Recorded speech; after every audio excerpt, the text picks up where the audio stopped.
పూజ చేయాలనుకున్నప్పుడు ముందుగా మనం ఈశ్వరుని ముందు కూర్చొని దీపారాధన చేసిన తర్వాత మనం మొట్టమొదట చేయాల్సిన పని ఆచమనం. స్నానం అనేది మనకి బాహ్య శరీర శుద్ధినిస్తే ఆచమనం అనేది మనకి ఆత్మశుద్ధిని కలిగిస్తుంది. నేను చూపించిన విధంగా చేతిని గోకర్ణాకృతిలో పెట్టి అందులో 3 సార్లు నీళ్లు పోసుకొని భగవన్నామాలు చెప్తూ తీసుకుంటాం. ఏ నామాలు చెప్పాలి అంటే మనం శివుడి పూజ చేస్తున్నా, అమ్మవారి పూజ చేస్తున్నా, లేదా ఏ దైవం పూజ చేస్తున్నా మనం చెప్పాల్సినవి మాత్రం విష్ణు నామాలే. ఎందుకంటే పూజ ప్రారంభం అంటే రోజు ప్రారంభం కూడా. అందుకే పూజ ప్రారంభంలో స్థితికారకుడైన విష్ణువును తలుచుకుంటాం. ఆ విష్ణు నామాల్లో కూడా ఏదో ఒక నామం చెప్తామా అంటే ఏది పడితే చెప్పం. 3 నామాలు చెప్తాం. అవేంటంటే కేశవాయ స్వాహ, నారాయణాయ స్వాహ, మాధవాయ స్వాహ. ఎందుకు ఆ 3 నామాలే చెప్తాం? విష్ణు అనో రామ అనో చెప్పొచ్చు కదా అంటే, ఈ సృష్టిలో ఉన్న మొత్తం 84 లక్షల జీవరాశుల్లోకి మనిషిని సెపరేట్ చేసేది మాట. మిగతా జీవులన్నీ శబ్దాన్ని చేయగలవు తప్ప అక్షరాన్ని పలకలేవు. అక్షరాన్ని పలకడం, ఆ అక్షరాల ద్వారా భగవన్నామాన్ని స్మరించడం అనే వరాలు మనిషికి మాత్రమే ఇచ్చాడు పరమేశ్వరుడు. అలా భగవన్నామాన్ని పలకడానికి కారణంగా ఉండే 3 స్వరస్థానాలు అంటే గొంతు, నాలుక, పెదవులు. ఈ 3 మనం పలికే నామాలు కేశవ, నారాయణ, మాధవ. కేశవ అనేది గొంతుతో, నారాయణ అనేది నాలుకతో, మాధవ అనేది పెదవులతో పలుకుతాం. అందుకే ఈ నామాలతో మనం ఆచమనం చేస్తాం. అలా ఈ 3 నామాలతో 3 సార్లు నీళ్లు తీసుకున్న తర్వాత గోవింద, విష్ణు, మధుసూదన, త్రివిక్రమ, వామన, శ్రీధర, ఋషికేశ, పద్మనాభ, దామోదర, సంకర్షణ, వాసుదేవ, ప్రద్యుమ్న, అనిరుద్ధ, పురుషోత్తమ, అధోక్షయ, నారసింహ, అచ్యుత, జనార్దన, ఉపేంద్ర, హరేహ శ్రీకృష్ణాయ నమః ఈ నామాలు చెప్పుకుని ఆచమనాన్ని పూర్తి చేస్తాం. పూజలో ఆచమనం తర్వాత భూతోచ్చాటన మంత్రం చదువుతాం. ఇది దేనికి అంటే మనం ఎక్కడైతే పూజ చేసుకుంటున్నామో ఆ భూమిని శుద్ధి చేసే ప్రక్రియ. అక్షతలు చేత్తో తీసుకుని వాసన చూసి ఎడమ వైపు నుంచి వెనక్కి వెయ్యాలి. ఒకవేళ దంపతులైతే మీరు అక్షతల వాసన చూసి మీ ఎడమ వైపున భార్య ఉంటుంది కాబట్టి ఆవిడ ఎడమ వైపు నుంచి వెనక్కి వెయ్యాలి. వేసి మీరు చదవాల్సిన శ్లోకం ఉత్తిష్టంతు భూత పిశాచాః ఏతే భూమి భారకాః ఏతేషామ విరోధేన బ్రహ్మకర్మ సమారభే. ఈ శ్లోకం అర్థం ఏంటంటే ఉత్తిష్టంతు భూత పిశాచాః, ఏవైతే భూత పిశాచాలు నెగిటివ్ ఎనర్జీస్ ఉన్నాయో అవి లేచి వెళ్ళిపోవాలి. ఏతే భూమి భారకాః అంటే ఏవైతే భూమికి భారముగా, ఏతేషామ విరోధేన ఏ భూత పిశాచాలైతే, ఏ నెగిటివ్ ఎనర్జీస్ అయితే విరోధంగా అంటే అగెయిన్స్ట్ గా ఉంటాయో దేనికి? బ్రహ్మకర్మ సమారభే అంటే బ్రహ్మకర్మ అంటే సత్కార్యాలు, పూజలు, పునస్కారాలు ఇలాంటివి చేయడానికి ఏవైతే విరోధంగా భూమికి భారంగా ఉన్నాయో అలాంటి నెగిటివ్ ఎనర్జీస్ లేచి వెళ్ళిపోవాలి. ఇది భూమి శుద్ధి కోసం మనం చదివే భూతోచ్చాటన శ్లోకం. తర్వాత ప్రాణాయామం. నేను వీడియోలో చూపిస్తున్నట్టుగా చూపుడు వేలు, మధ్య వేలు ముడిచి కుడి చేతి బొటన వేలుతో కుడివైపు ముక్కును మూసి ఎడమ వైపు ముక్కుతో గాలి తీసుకుని అదే కుడి చేతి ఉంగరం వేలుతో ఎడమ వైపు ముక్కును కూడా మూసి కాసేపు గాలిని బంధించి అంటే హోల్డ్ చేసి తర్వాత బొటన వేలిని తీసేసి కుడివైపు ముక్కు నుంచి గాలిని వదలాలి. సేమ్ ఇప్పుడు రివర్స్ లో చేయాలి. ఎడమ వైపు ముక్కుని ఉంగరం వేలుతో మూసి కుడివైపు నుంచి గాలి తీసుకుని హోల్డ్ చేసి మళ్ళీ ఎడమ వైపు నుంచి వదలాలి. గాలి తీసుకోవడాన్ని పూరకం అంటాం, ఆ హోల్డ్ చేయడాన్ని కుంభకం అంటాం, మళ్ళీ విడిచిపెట్టడాన్ని రేచకం అంటాం. ఇలా 3 సార్లు చేయాలి. ఇది చేసేటప్పుడు జనరల్ గా వ్యాహుతులు గాయత్రి మంత్రాన్ని చెప్తారు, కానీ అందరూ గాయత్రి మంత్రాన్ని చెప్పకూడదు. ఎందుకంటే దానికి గురు ఉపదేశం ఉండాలి. ఆల్రెడీ అలవాటు ఉన్న వాళ్ళు, ఆల్రెడీ తెలిసిన వాళ్ళు మీరు ఎలా చేసుకుంటారో అలా చేసుకోండి. ఇవి తెలియని వాళ్ళు మాత్రం ఒక చిన్న శ్లోకం చదువుతూ ఇది చేయండి, మనసులో చదువుకుంటూ. ఆ శ్లోకం ఏంటంటే పూరకం కుంభకం చైవ రేచకం తదనంతరం ప్రాణాయామమిదం ప్రోక్తం సర్వదేవ నమస్కృతం. ఈ శ్లోకంలో జస్ట్ మనం చేసే ప్రాసెస్ ని ఎక్స్ప్లెయిన్ చేస్తున్నాం అంతే. ఇలా చేయడం వల్ల మన శరీరానికి పూర్తి స్థాయిలో ఆక్సిజన్ అంది మన ఫోకస్ అండ్ కాన్సన్ట్రేషన్ పెరుగుతాయి. మన మనసు మనం చేయబోయే పూజ మీద లగ్నమై ఉంటుంది. తరువాతది సంకల్పం. సంకల్పం అనేది చాలా ముఖ్యమైనది. మనం ఏం చెయ్యబోతున్నాం, దేనికోసం చేయబోతున్నాం అని చెప్పుకునేది. కాబట్టి మీకు అస్సలు టైం లేకపోయినా ఈ పార్ట్ని మాత్రం ఉంచుకోండి పూజలో.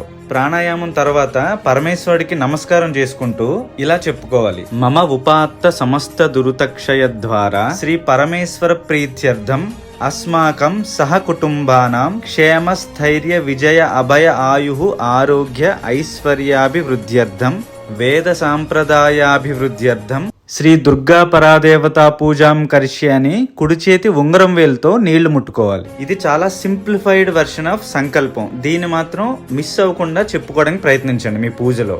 దీని అర్థం ఏంటంటే, మమ ఉపాత్త సమస్త దురుతక్షయ ద్వారా, మమ అంటే నా చేత, ఉపాత్త చేయబడిన, సమస్త దురిత అన్ని పాపములు, క్షయార్థం నాశనమైపోవడానికై, శ్రీ పరమేశ్వర ప్రీత్యర్థం అవన్నీ నాశనమై పరమేశ్వరుని ప్రీతిని పొందడానికై, అస్మాకం నేను, సహకుటుంబానం నా కుటుంబంలో వాళ్ళందరికీ కూడా, ఆయుష్ ఆరోగ్యం ఐశ్వర్యం అన్నీ వృద్ధి చెందడానికై.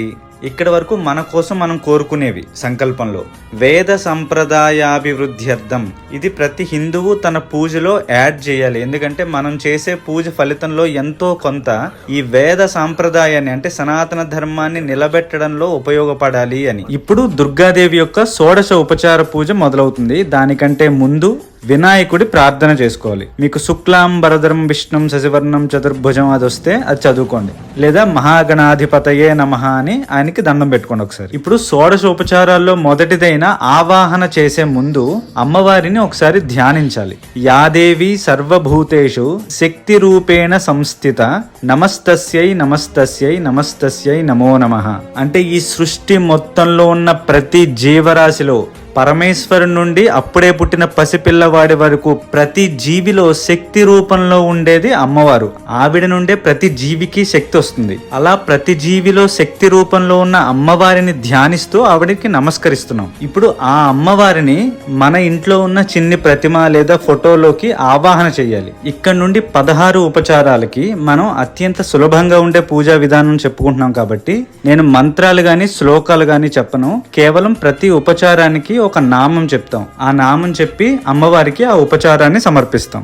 మొదటిది ఆవాహన. అంటే మనం ముందు చెప్పుకున్నట్టు ఈ సృష్టిలో ఉన్న ప్రతి జీవిలోనూ శక్తి రూపంలో ఉన్న అమ్మవారిని మన పూజా మందిరంలో ఉన్న చిన్న విగ్రహంలోకి లేదా పసుపుతో చేసుకున్న గౌరీదేవిలోకి రమ్మని ఆహ్వానిస్తున్నాం. దుర్గాయై నమః అస్మిన్ బింబే సాంగాం సాయుధాం సశక్తిం పతిపుత్ర సమేతం ఆవాహిత భవ అంటే మనం ఇందాక ధ్యానంలో చెప్పుకున్నట్టు ఈ సమస్త సృష్టిలో ఉన్న ప్రతి జీవరాశిలో శక్తి రూపంలో ఉన్న అమ్మ, నువ్వు నా పూజా మందిరంలో ఉన్న ఈ చిన్ని ప్రతిమలోకి సాంగాం అంటే పూర్తి శరీరురాలివై, సాయుధం అంటే నీ ఆయుధాలను ధరించి, సవాహనాం అంటే నీ వాహనాన్ని అంటే సింహాన్ని గాని పులిని గాని అధిరోహించి, సశక్తిం పూర్తి శక్తితో, పతిపుత్ర సమేతస్య పతి అంటే పరమేశ్వరుడు, పుత్ర అంటే సుబ్రహ్మణ్యుడు విఘ్నేశ్వరుడు సమేతంగా ఆవాహితా భవ వచ్చి ఇందులో కూర్చో తల్లి.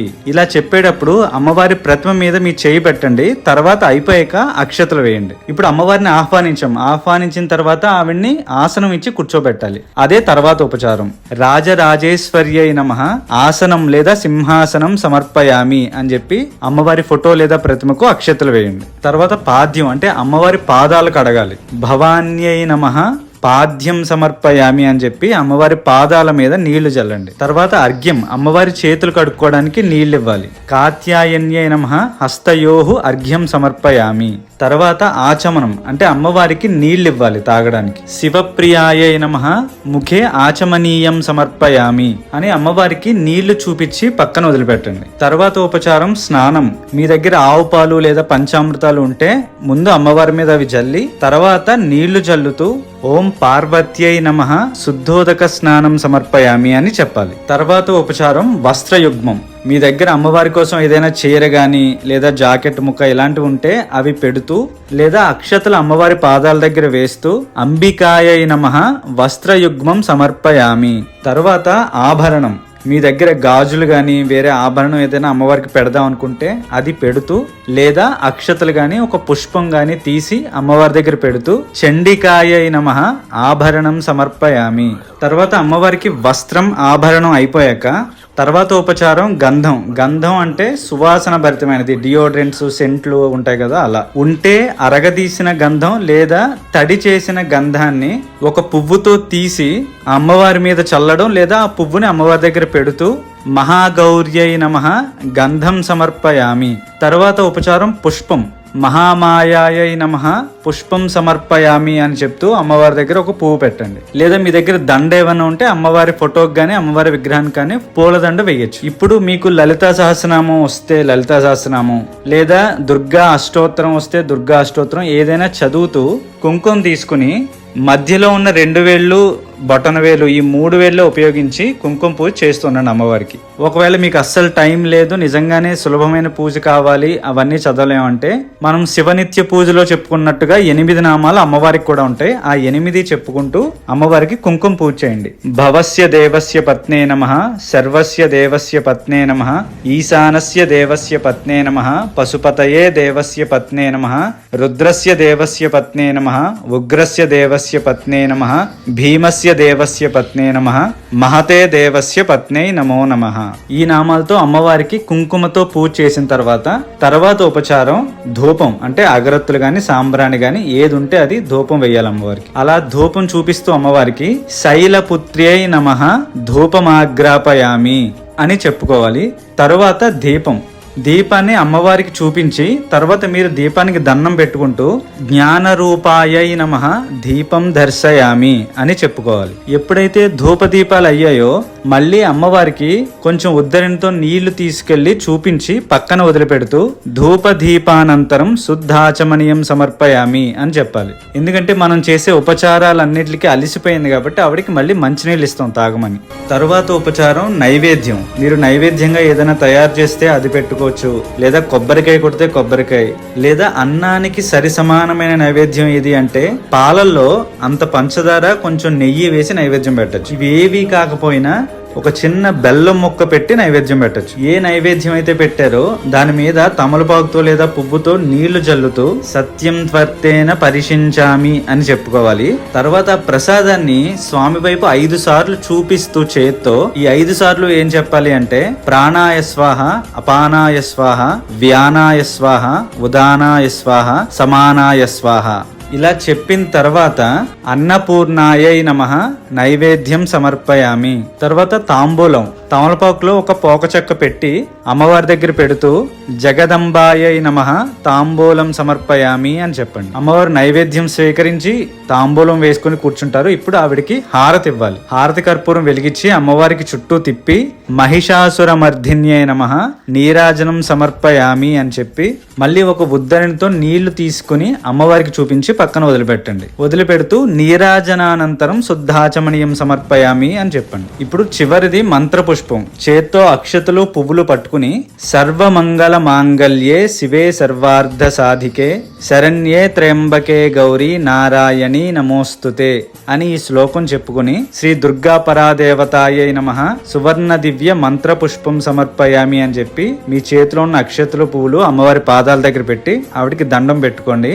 తర్వాత ప్రదక్షిణాలు చేసి సాష్టాంగ నమస్కారం చేసుకుని పూజను పూర్తి చేసుకోండి.